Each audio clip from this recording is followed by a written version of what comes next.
questions and answers.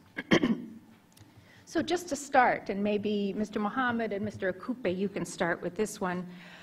We're roughly 10 months out from the elections right now, and I wonder if you can share with us your perspective on the state of preparations, both internally as a party and externally in terms of the national level preparations. And we'll use that kind of as an opening statement. Where are we in this election process? If when you speak, you could press the button here. So why don't we start with Mr. Lai Mohammed. Thank you very much. Good morning, everybody. Well, at the party level, that's the APC, you'll know that over this weekend, the party started its world congresses all over the country. And next week, Saturday, it would continue with the local government congress. And then on the 23rd of April, there will be state congresses. And by the 24th of May, there will be the national convention. Well, these congresses and convention are coming up now because, as you know, the APC did not become a political party until the 31st of July 2013.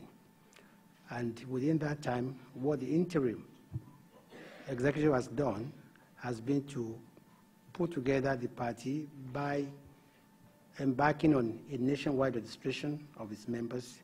And now we are going to congresses and conventions to elect officials and delegates for the party at all levels.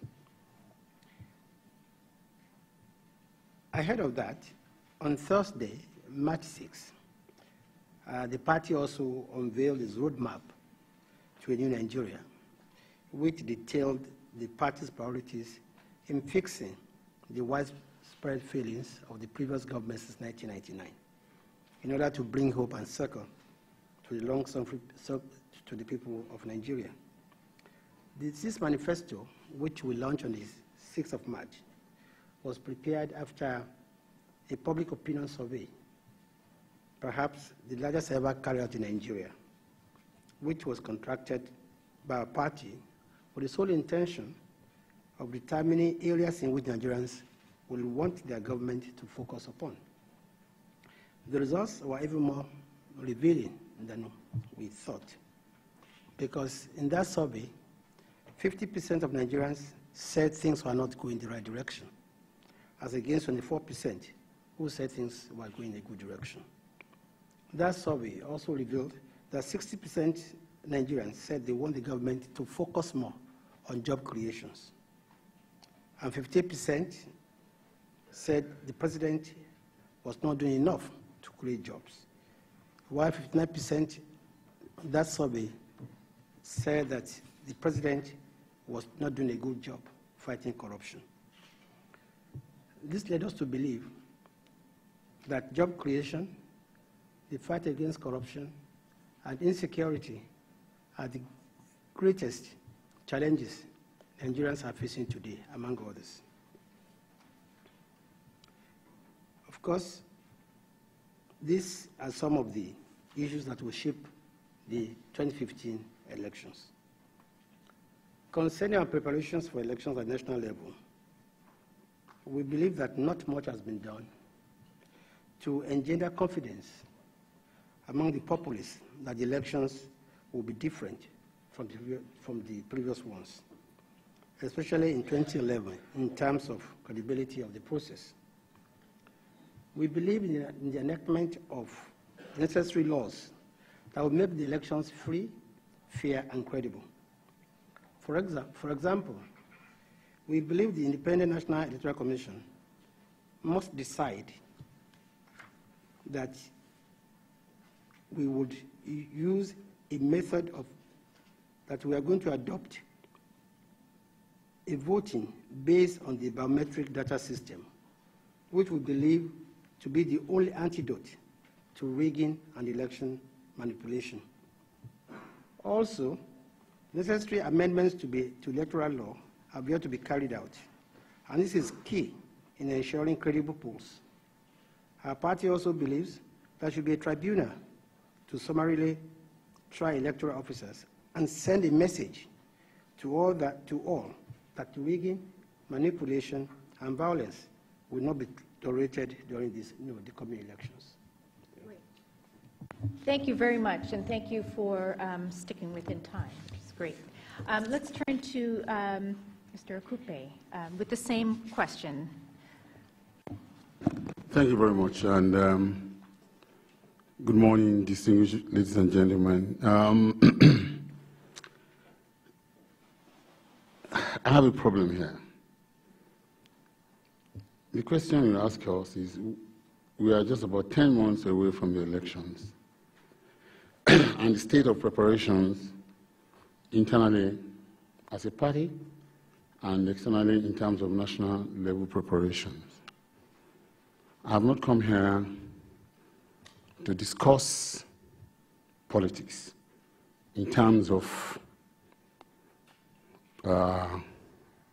performance, in terms of what the president is doing, and I don't think that is why the CSI has invited us. Basically, my understanding of this is, as it is usually American, you guys are interested in credible elections. You are interested in free and fair platforms. And it is a fact that in Africa and in Nigeria, we haven't really gotten there yet. We cannot compare any of our elections with what we have done. And I think in order to help the process, that is why you brought us here.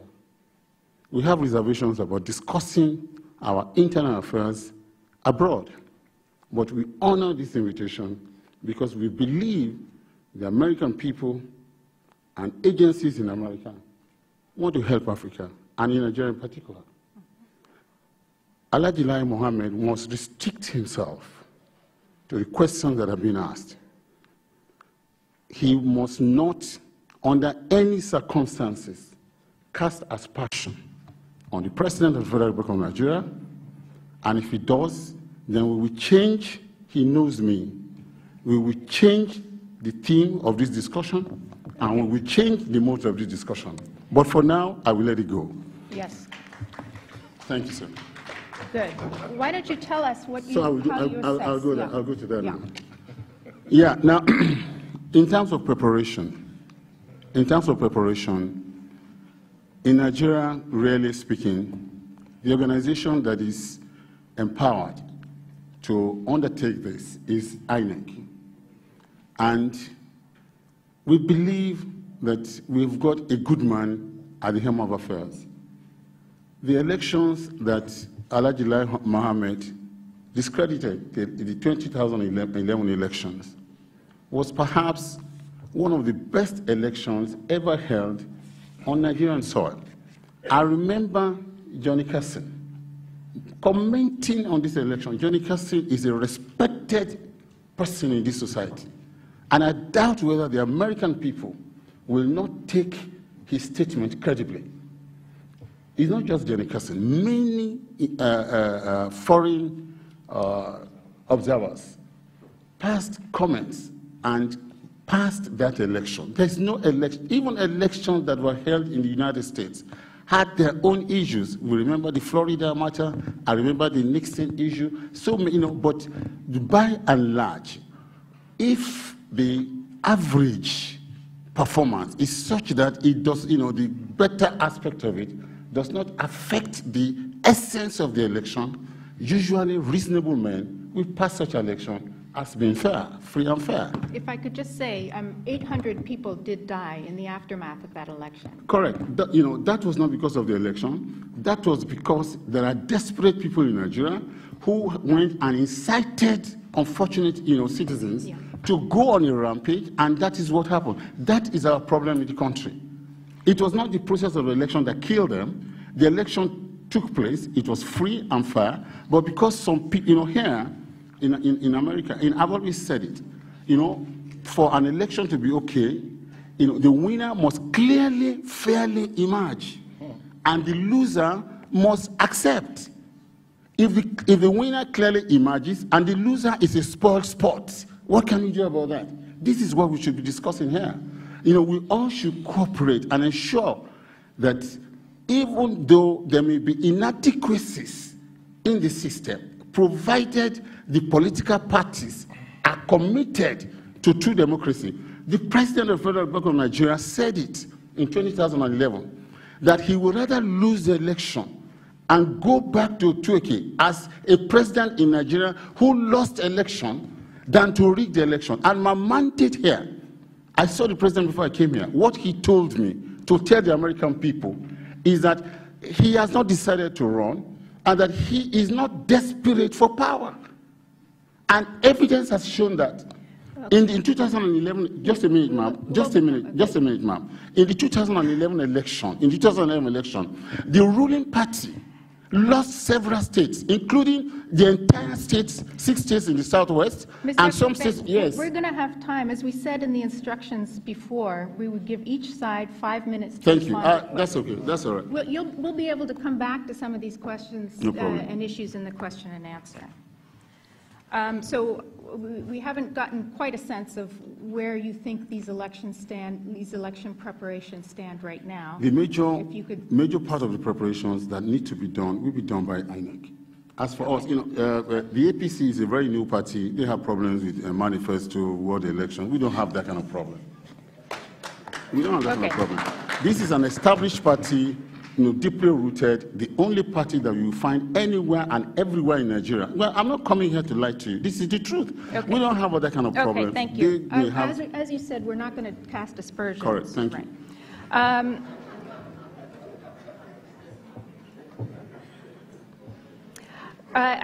We'd like to get back to some of the specifics, particularly in the government's role in this. Mr. Mohammed or Senator Ojudu, can you explain how your party is going to select the best possible candidates to represent you at the elections? How will you ensure that the party primary process is credible, transparent, and democratic? Thank you very much. Let me start by saying that the world is one single humanity, and whatever affects the people of Nigeria affects the rest of the world. And I believe today that there is nothing happening in Nigeria that's not known to the world. It's only in those dark ages that you could say whatever is Nigeria should be said to Nigeria. I remember coming here some 20 years ago, again, you know, under this kind of situation. And the concern then was that if there is a problem in Nigeria, it's going to affect virtually all parts of the world. If Nigeria throws out just 5 million refugees, it's going to wipe out the whole of West Africa. And I know quite thousands of Nigerians who are carrying visas or your cards that will allow them to enter into America. So we cannot, be an island on our own. Nigeria, whatever happens in Nigeria, will affect you as it will affect Nigerians. So let me just say that we need to discuss frankly here today so that the rest of the world will know this in Nigeria and how to come to our assistance. In terms of how we are preparing to ensure that the credible candidates do emerge. As he said, some months ago, we carried out registration of our party members, and it was a very credible, very clear and open thing. Everybody queued and were registered into our party. And we have this data is available on our website and everywhere. People can access it. We are having our congresses now. By May, we are going to have a national congress where we are going to elect our leaders, though we have now our interim leaders. And when the time comes, people are going to be called to signify their interest in contesting, for the president, the vice president, governors, and all of that. And again, we are going to invite the rest of the world to come and observe what we are going to do. We are going to ensure that, whoever is interested, we address the Congress of our party. They will address people of our country. They will address the rest of the world. Make their ideology known, make their programs known, and they are going to be asked questions. We don't do politics of big manism in our party.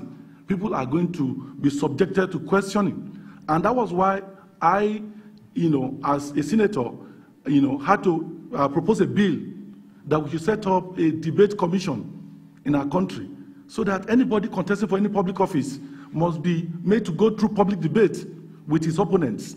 Because in the past, what we have heard is that people are called to come and debate running into election, and they will run away, only for them to come and debate themselves. Have you ever heard where a candidate debates against himself? You know, that has happened in Nigeria. Or called a popular musician to come and ask him questions on national television, and that is considered as a debate.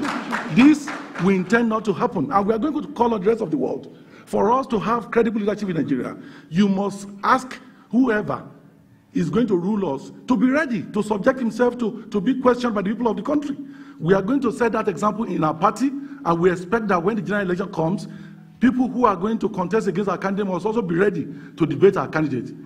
I mean, the last election in America, even my 10-year-old daughter, you know, I mean, was always in front of the TV, watching the debates in America, and she became so informed about the issues involved. Why then shouldn't our own leader be ready to talk to us? Tell us, how are you going to solve the problem of insecurity? How are you going to provide jobs for the unemployed? You probably must have heard about hundreds of thousands of Nigerians who were called to the stadium, now not to any hall to write exam, to the national stadium, as if we were going for World Cup, you know, World Cup final. They were called in there to come and undergo tests. More than 20 of them died in the process.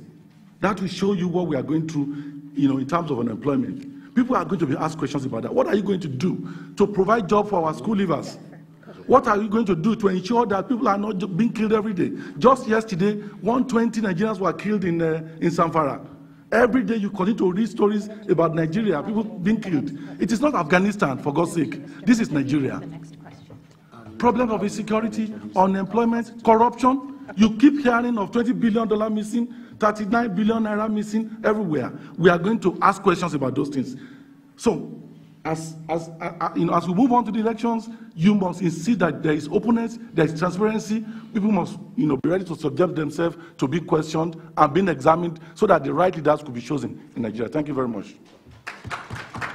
I think the idea of a national presidential debate is an excellent one. We'd be happy to host it here at CSIS too. Although I don't know if I'm going to moderate that. So, to the PDP, and I'll ask Mr. Okupe to designate, explain how your party will select the best possible candidates to represent, and how you ensure that the primary process is transparent and credible. Jennifer, Fred is going to take this question, but we have to turn this discussion away from the conversation of the deaf. Is either people or the blind.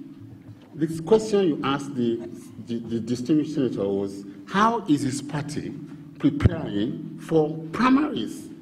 How that went into and cascaded into also, we must change this discussion. Well, otherwise, it will become a conversation of the deaf. I also can pretend to be deaf. Well, I'm not deaf, so let Fred take the question. Well, let me respond a bit, because I think you may have missed the introduction in this. This is really to get the two parties to tell not what the other party is doing, what the failures are, but what they're doing in terms of preparing. What is your personal role and what is your party's role, ensuring that these elections are transparent, free, credible, and peaceful.